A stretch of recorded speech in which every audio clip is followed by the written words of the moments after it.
အားလုံးမင်္ဂလာပါ21ရက်4လ2025မှာ29ရက်4လ2025အထိတိုင်းလသားသမီးများရဲ့တပတ်တာခန်းကြီးမှာကိုလီနိုမတ်ကလေးကြည့်ပြီးတော့ပြောပြပေးမှာဖြစ်ပါခင်ဗျာအဲ့တော့ကျွန်တော်တိုင်းလသားသမီးများရဲ့ငွေကြီးကန်လေးနဲ့စပြီးတော့ကြည့်ပေးပါမယ်တိုင်းလသားသမီးများဒီတပတ်တာငွေကြီးကန်ကတော့အလှည့်ပြောင်းကြည့်ကြည့်မှဖြစ်တဲ့ငွေကြီးကန်လက်ရွှင်နေမယ်ငွေပွင့်လက်ပွင့်နေမယ်ပေါ့နော်ဒီလိုနေထားမျိုးလေးတွေ့ရတယ်တဦးတည်းတယောက်တည်း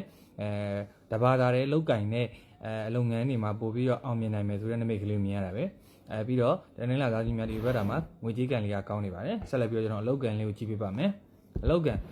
ကတော့အလုပ်ကန်မှာဆိုးဆိုးရွားရွားကိုဒုက္ခပေးခြင်းတဲ့သူအနောက်ရှက်ပေးခြင်းတဲ့လူကိုက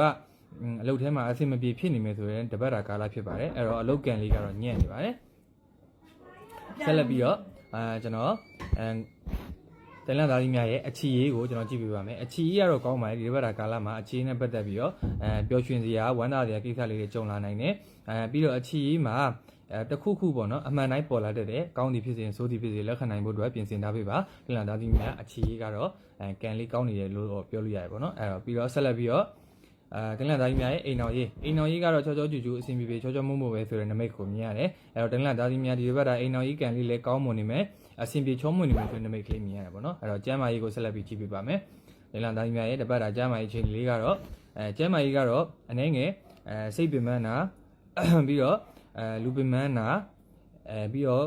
ခေါင်းပေါ့နော်ဥကောင်းနဲ့ပတ်သက်တဲ့ဝေဒနာလေးတွေဒါမျိုးလေးတွေခံစားနိုင်တယ်အဲ့တော့ကျမ်းမာရေးကန်လေးကတော့အနည်းငယ်ညံ့နေပါတယ်